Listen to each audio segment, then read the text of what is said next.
Hello everyone, JL Wasabi here. In the next few minutes, I will be teaching you how to play Exotech in set 14.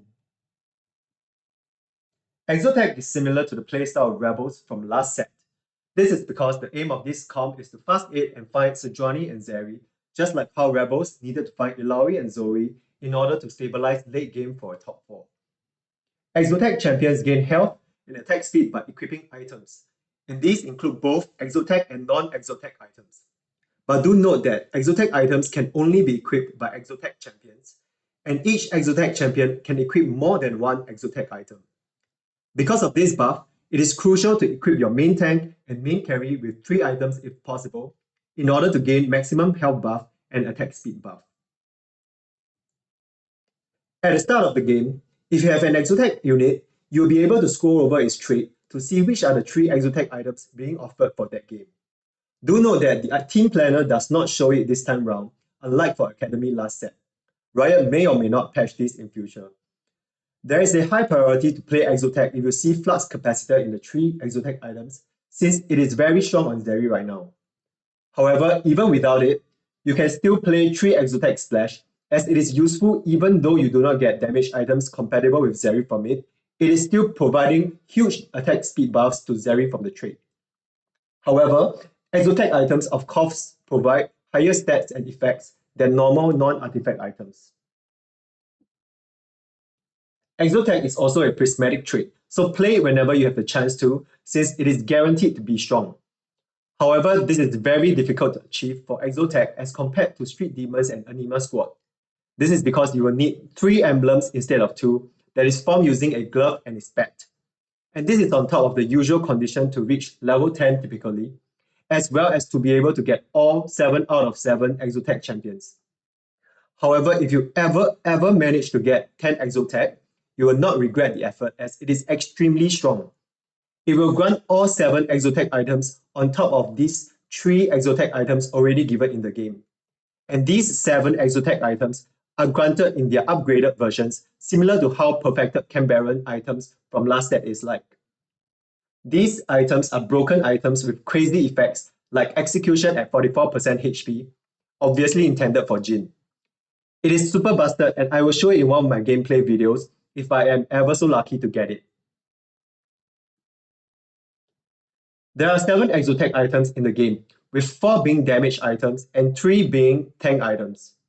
These items are pretty flexible for the units in general, so don't sweat about Flux Capacitor even though it is indeed Zeri's best in slot item so far. It will be more important to focus on getting 3 items on your main tank and main carry rather than the specific Exotech items themselves.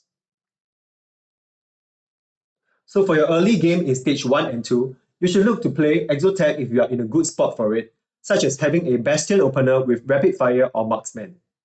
Given that Zeri is your AD carry and is highly dependent on having a Guinsoo, you would have won half the battle if you have a Guinsoo at the start. You can also force this comp by holding Exotech units as they appear in stage 1 and 2. At level 5, you should ideally have Exotech active with Jax, Naafiri, and Jhin, and already trying to win rounds by stacking the Exotech items with other items. Arriving in the mid-game for stage 3, you should look to go to level 6 and add in some backline units like Twisted Fate to activate more damage traits. Try to also form Protector's Vow in preparation for Sejuani, so that she can cast her stun early on. At level 7, look for Mordekaiser and Varus in order to put in 5 Exotech for the second Exotech item.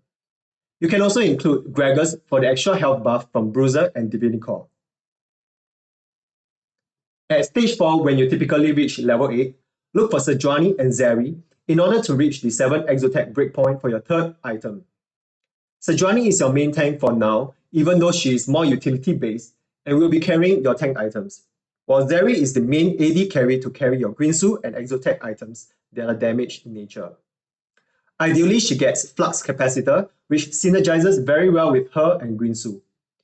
Do remember to fully equip Sejuani and Zeri with 3 items each, even if they are just 1 star, since the Exotech buffs are quite high ever since they got buffed.